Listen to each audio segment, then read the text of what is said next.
Hello students, welcome to my next class of design and drawing of steel structures. ఈ క్లాస్లో మన topic వచ్చేసి concept of steel connections part 2. So types of కనెక్షన్స్లో first of all riveted connection. In the riveted connection rivets are inserted in the hole made to join the two members together and hammering is done to make the head on other side. Okay, ఏదైతే ఈ head portion ఉంటుందో పక్కన చూపించారు head, ఒకటి వచ్చేసి shank portion అనమాట. ఈ హెడ్ని okay one side మనము హ్యామర్ చేస్తామన్నమాట. ఈ హెడ్ పైన హ్యామర్ చేస్తూ మనం వన్ సైడ్ హోల్డ్ చేసుకొని దాంట్లో ఇన్సర్ట్ చేసుకుంటాం అన్నమాట. ఓకే, ఎందుకంటే ఏవైనా టూ మెంబర్స్ని జాయిన్ చేయడానికి. ఇప్పుడు మనకి ఏవైతే అక్కడ టైప్ ఆఫ్ జాయింట్ చూపించబడిందో అది ల్యాప్ జాయింట్ అనమాట. ఆ విధంగా ల్యాప్ జాయింట్లో కూడా అండ్ మనకు కావాలనుకుంటే బెడ్ జాయింట్లో కూడా మనము బేసికల్లీ ఈ బోల్ట్స్ కానీ రివెట్స్ కానీ ఓకే కనెక్షన్ ఇచ్చుకుంటూ జాయిన్ చేసుకోవచ్చు.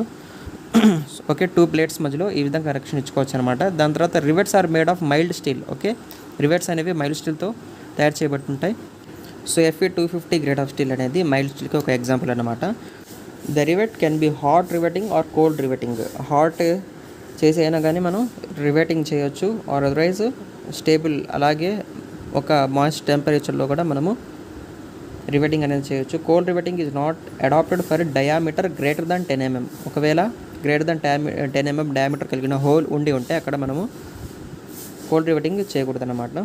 In cold riveting there is no gripping action but strength is better due to cold working. Cold వర్కింగ్లో కోల్డ్ ఏదైతే రివెటింగ్ చేస్తామో దాంట్లో మనము గ్రిప్పింగ్ అనేది మనకు సరిగ్గా అప్టైన్ అవ్వదు, బట్ హౌఎవర్ అది ఒక బెటర్ స్ట్రెంగ్త్ని మనకు ప్రొవైడ్ చేస్తుంది. Next point, when the hot rivet is used it becomes plastic. ఎప్పుడైతే హాట్ రివెట్ని మనం యూస్ చేస్తామో దాని ప్లాస్టిసిటీని అప్టైన్ చేస్తుంది అనమాట. ఏమవుతుందంటే basically it expands and fill the rivet whole completely in the process of farming A head at the other end.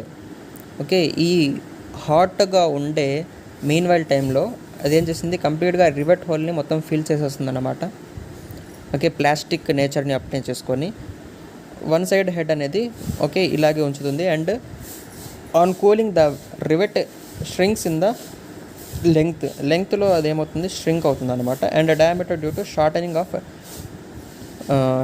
Of rivet shank length. So shank యొక్క లెంగ్త్లో change రావడం వల్ల ఓవరాల్గా దాని యొక్క ఆ రివెట్ లెంగ్త్లో అండ్ అదేవిధంగా డయామీటర్లో చేంజ్ రావడం అనేది జరుగుతుంది. దట్ మీన్స్ ష్రింక్ అవుతుంది. The connected part becomes lighter. Consequently ఏదైతే కనెక్ట్ చేసిన పార్ట్ ఉంటుందో అది లైట్ అవ్వడం మొదలు పెడుతుంది అనమాట. రిజల్టింగ్ టెన్షన్, దానివల్ల టెన్షన్ అనేది ఎక్కువగా డెవలప్ అవుతుంది. ఆఫ్ అన్ప్రిడిక్టబుల్ అమౌంట్, ఎక్కువగా అంటే అది ప్రెడిక్ట్ కూడా చేయలేని అంతగా.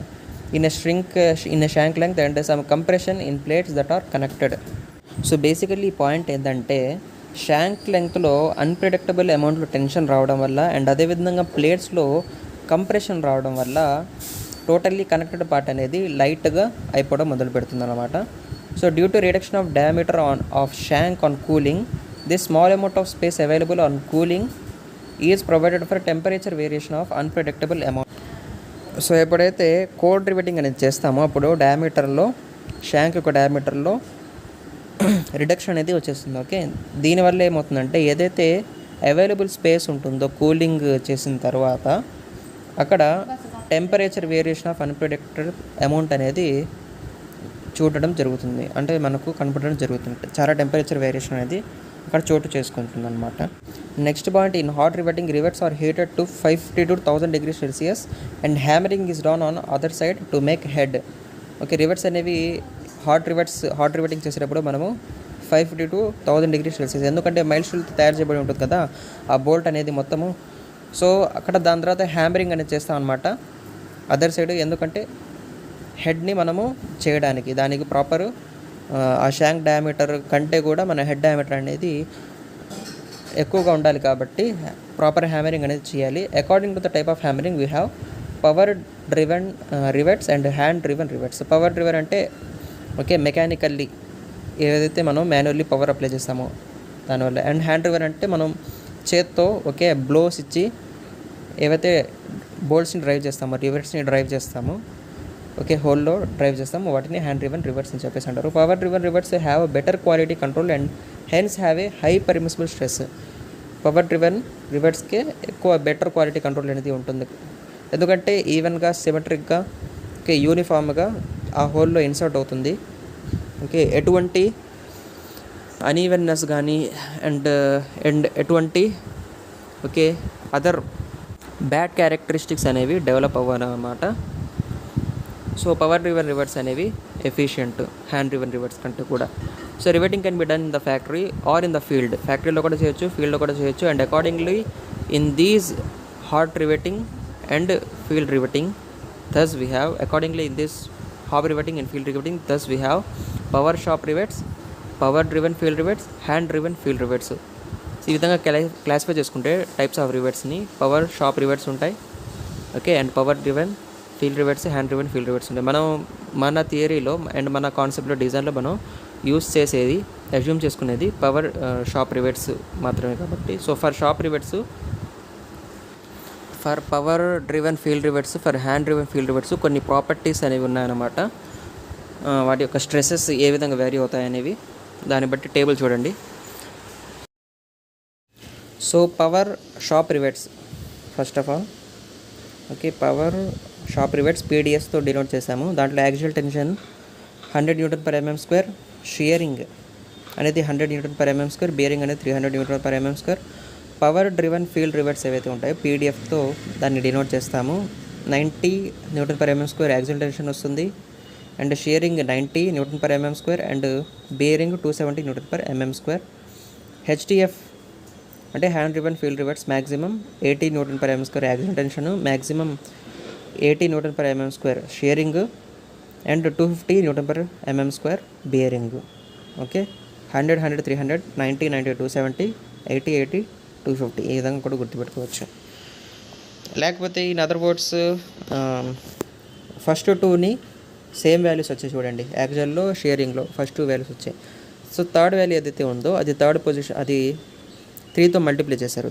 థర్డ్ పొజిషన్లో ఉంది, 3తో మల్టిప్లై చేశారు. ఓకే 90 × 3 270, 100 × 3 300, 80 × 3 250 వస్తుంది. బట్ 240 వస్తుంది. 240 ఎక్కడా లేదు కాబట్టి 250 ఈ విధంగా రిమెంబర్ చేసుకోవచ్చు. However okay next riveted connections next point ఏంటంటే the nominal dia of rivet is used to be shank dia under cold condition. So normal diameter of rivet ఏదైతే ఉందో కోల్డ్ కండిషన్లో దాని యొక్క షాంక్ డయామీటర్గానే తీసుకుంటాం అన్నమాట. ఓకే అండ్ దాని యొక్క గ్రాస్ డయామీటర్ ఏదైతే ఉందో gross dia of rivet is taken as the diameter of hole. Cross diameter అంటే డయామీటర్ ఆఫ్ హోల్ అనమాట, అంటే కోల్డ్ కండిషన్స్లో. The strength of rivet is based on its gross diameter. Okay strength of rivet ఎప్పుడైనా చెప్పాలంటే అది దాని యొక్క gross diameter ఎంతో దాన్ని బట్టి చెప్తా ఉంటాయి. Under the assumption that rivet fils the whole completely. And ఇంకోటి అజ్యూమ్ మనం చేసేది ఏంటంటే ఏదైతే దాని గ్రాస్ డయామీటర్ ఉందో అది హోల్ని కంప్లీట్గా ఫిల్ చేస్తుంది. For is in connection diameter of whole is taken larger than nominal dia of rivet. Diameter of hole ఏదైతే ఉందో అది నామినల్ డయా ఆఫ్ రివెట్ కంటే కూడా ఎక్కువగా చేయాల్సి వస్తుంది. అదర్వైజ్ మనం హోల్ స్మాల్గా చేసాం, రివెట్ ఒక డయామీటర్ లార్జ్గా ఉంది, దానివల్ల convenient. For nominal dia less than or equal to 25 mm, ఒకవేళ less than or equal to 25 mm ఉంటే నామినల్ డయామీటర్ అనేది, అప్పుడు గ్రాస్ డయా అనేది 1.5 mmతో యాడ్ చేస్తారనమాట. గ్రాస్ డయా నామినల్ డయాతో 1.5 mm యాడ్ చేసి గ్రాస్ డయాని అడాప్ట్ చేసుకుంటారు. అండ్ డయామీటర్ ఆఫ్ హోల్ ఏదైతే ఉందో అది దానికి మళ్ళీ 1.5ని యాడ్ చేస్తారనమాట. అంటే దట్ మీన్స్ ఏదైతే గ్రాస్ డయా ఉందో దానికి 1.5 mm యాడ్ చేసి మనము డయామీటర్ ఆఫ్ హోల్ని ఆప్టైన్ చేసుకుంటాం. ఒకవేళ నామినల్ డయా అనేది 25 mm కంటే గ్రేటర్ దాన్గా ఉంది, అప్పుడు గ్రాస్ డయా అనేది నామినల్ డయాకి 2 mm యాడ్ చేసుకున్న ద్వారా ఆప్టైన్ చేసుకోవచ్చు. అండ్ ఈ విధంగా diameter of hole 5 + 2 okay gross dia +2గా మనం అడాప్ట్ చేసుకోవచ్చు. ఓకే ఇవన్నీ మనం డిజైన్ చేసేటప్పుడు మనకు క్లియర్గా అర్థమవుతాయి. అండ్ ఇక్కడ సైడ్ ఫిగర్ మీరు అబ్జర్వ్ చేసినట్టయితే పైన హెడ్ కింద షాంక్ పోర్షను అండ్ ఏదైతే షాంక్ డయామీటర్ ఉంటుందో ఓకే దాన్ని నామినల్ డయాగా కూడా తీసుకుంటారు, దాన్ని 5తో రిప్రజెంట్ చేసుకుంటారు. గ్రాస్ డయా అని చెప్పేసి అంటారు దాన్ని, నేను ఫస్ట్ పాయింట్లో చెప్పినట్టు. ఓకే ఏ కండిషన్లో అండర్ కోల్డ్ కండిషన్ అనమాట.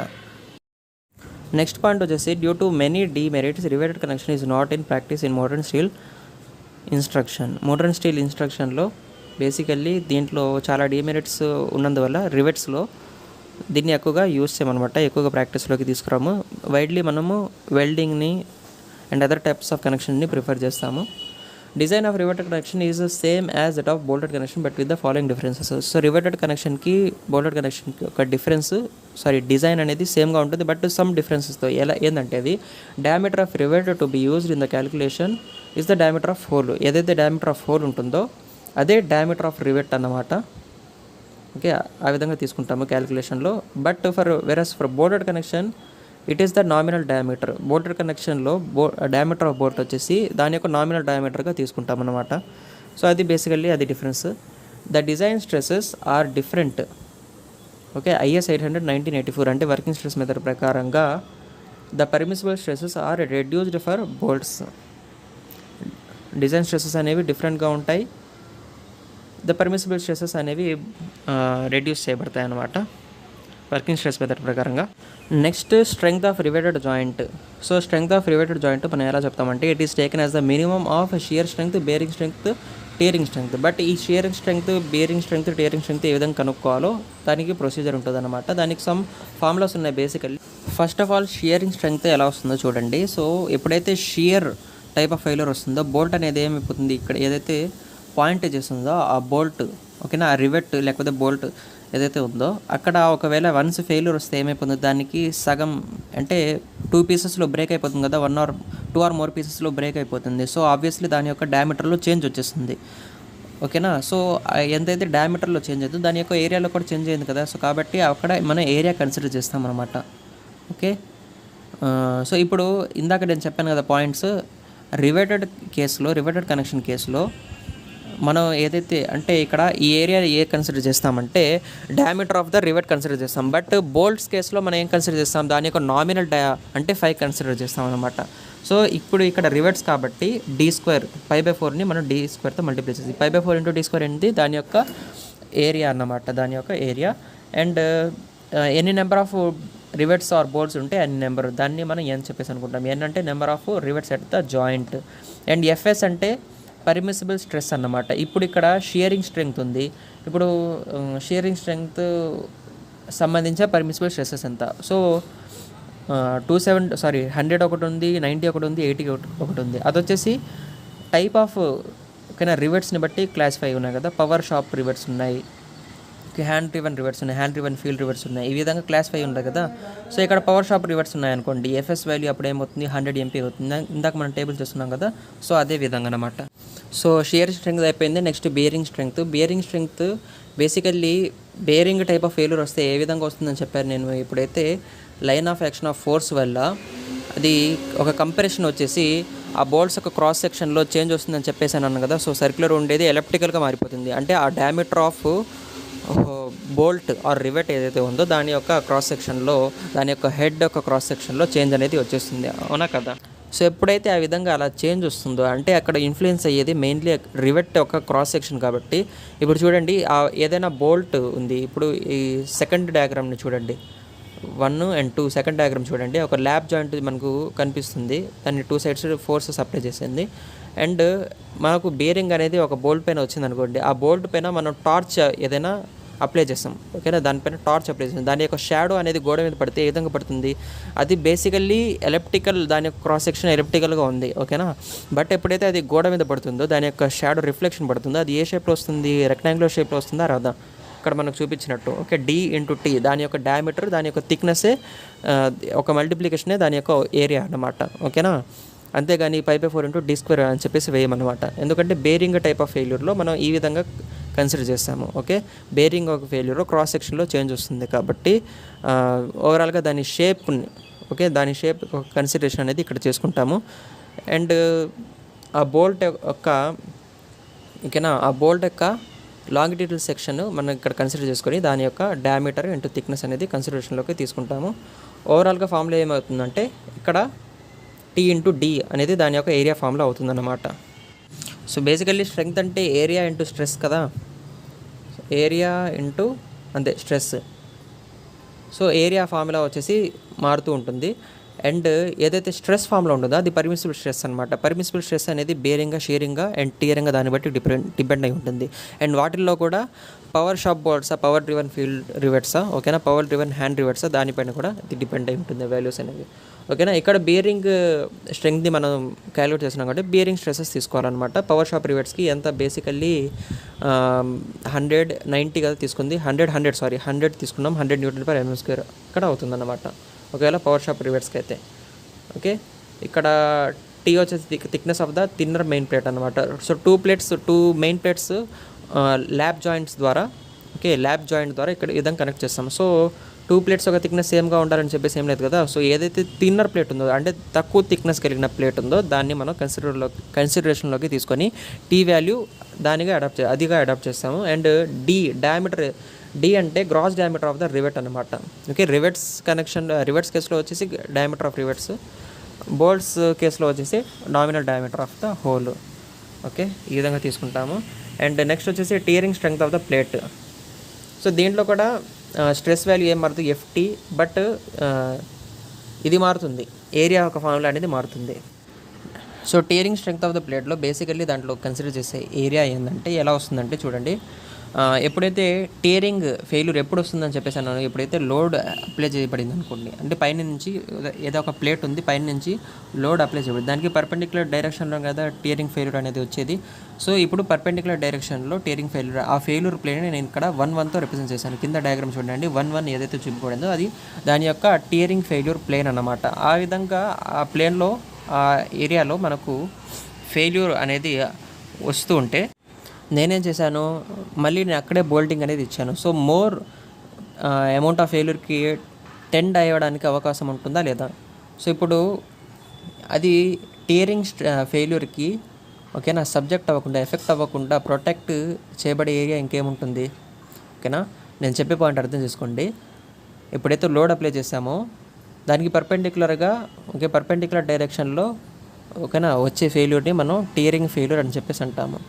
బట్ ఆ డైరెక్షన్లో ఎప్పుడైతే లోడ్ ఆ ఫెయిల్యూర్కి సబ్జెక్ట్ అయిందో ఆ ప్లేన్ అంతా, నేను మళ్ళీ దాంట్లో ఏం చేశాను, బోల్ట్స్ అనేవి ఇన్సర్ట్ చేశాను.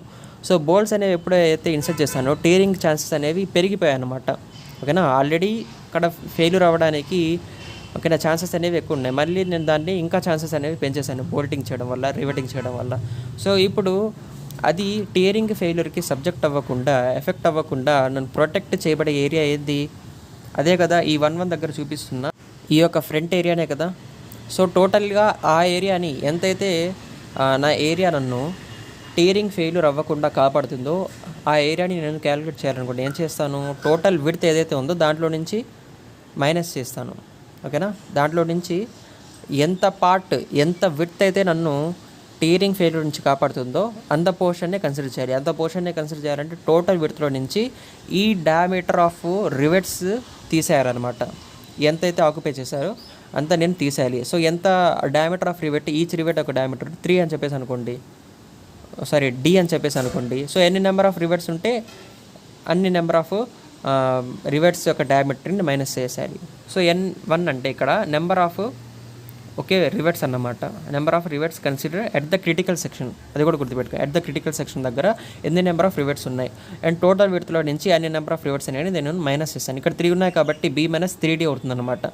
అండ్ ఏరియా కదా, సో దాని యొక్క థిక్నెస్తో నేను మల్టిప్లై చేయాలి.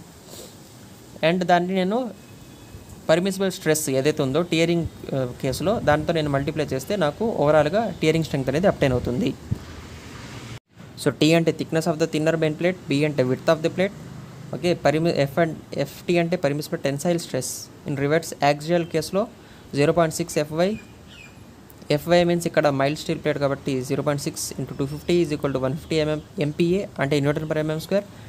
స్మాల్ d అంటే gross diameter of rivet, okay. Gross dia ఎలా అప్లై చేసుకుంటాము, నామినల్ డయామీటర్కి 1.5 mm అనేది యాడ్ చేయాలి. ఒకవేళ నామినల్ డయామీటర్ అనేది 25కి లెస్ అనుకుంటే, ఒకవేళ నామినల్ డయామీటర్ 25 కంటే గ్రేటర్ అనుకుంటే అప్పుడు నామినల్ డయామీటర్కి మనము 2 mm యాడ్ చేస్తాం, ఓకే. 2 mm అనేది యాడ్ చేస్తాం. నెక్స్ట్ వచ్చేసి gauge length or pitch length సంబంధించి షియర్ స్ట్రెంగ్త్ ఆఫ్ రివెట్స్ అన్నమాట. సో ఇప్పుడు పిచ్ అన్నా కానీ గేజ్ అన్నా కానీ 2 సపరేట్ డిస్టెన్సెస్ ఒక పేర్లు కదా, నేమ్స్ కదా. ఇప్పుడు పిచ్ అంటే డైరెక్షన్ ఆఫ్ ఫోర్స్ ఎక్కడుందో ఆ డైరెక్షన్లో దాని యొక్క డిస్టెన్స్ని మెజర్ చేయడం, centre to centre distance of the bolts. Gauge అంటే దాని యొక్క పర్పెండిక్యులర్ డిస్టెన్స్ అనమాట. సో ప్యారలల్ డిస్టెన్స్లో మనం చూసినట్టయితే 2 బోల్ట్స్ కనిపిస్తున్నాయి, ఓకేనా, అంతే కదా. 2 నెంబర్ ఆఫ్ బోల్ట్స్ కనిపిస్తున్నాయి. అండ్ పర్పెండిక్యులర్ డిస్టెన్స్లో చూసుకున్నట్టయితే మనకు 3 నెంబర్ ఆఫ్ బోల్ట్స్ కనిపిస్తున్నాయి. So for gauge length, for pitch length మనం చూసుకున్నట్టయితే ఇక్కడ ఎన్ వాల్యూ మారిపోతుంది అనమాట. ఫర్ గేజ్ లెంగ్త్లో మనకు ఎన్ని నెంబర్ ఆఫ్ బోల్ట్స్ వస్తాయి, ఎన్ వాల్యూ 3 అవుతుంది. అండ్ పిచ్ లెంగ్త్ చూసుకున్నట్టయితే ఎన్ వాల్యూ వచ్చేసి 2 అవుతుంది. Okay, I hope you understand. దాని తర్వాత మనం as usual shear strength of reverse formula వేస్తాము, n × π/4 × d² × fs. fs అనేది పవర్ డ్రివెన్ బోల్ట్సా, పవర్ షాఫ్ట్ బోల్ట్సా, అండ్ అదేవిధంగా shear strength, bearing strength and tearing strength దాన్ని బట్టి టేబుల్లో క్లాసిఫై చేయబడి ఉంటుందన్నమాట. దాని ద్వారా మనం ఎఫ్ఎస్ వాల్యూని అప్టైన్ చేసుకుంటాం అనమాట. ఓకే, ఈ విధంగా n × π/4 × d² × fs దాని యొక్క ఫార్ములా అవుతుంది.